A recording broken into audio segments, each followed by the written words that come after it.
As we are celebrating the 25th year of the NAICCYA, let us all be reminded that we are not only here to celebrate the achievements of the NAICCYA or the achievements of the leaders or the delegates or the choirs, the singers or the band for that matter. We are here to celebrate one God and one God only.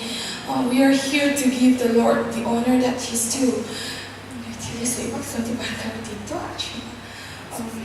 Sorry, I was just apologizing for talking too much fast. I'm ready now. I'll sing a Heart of Worship.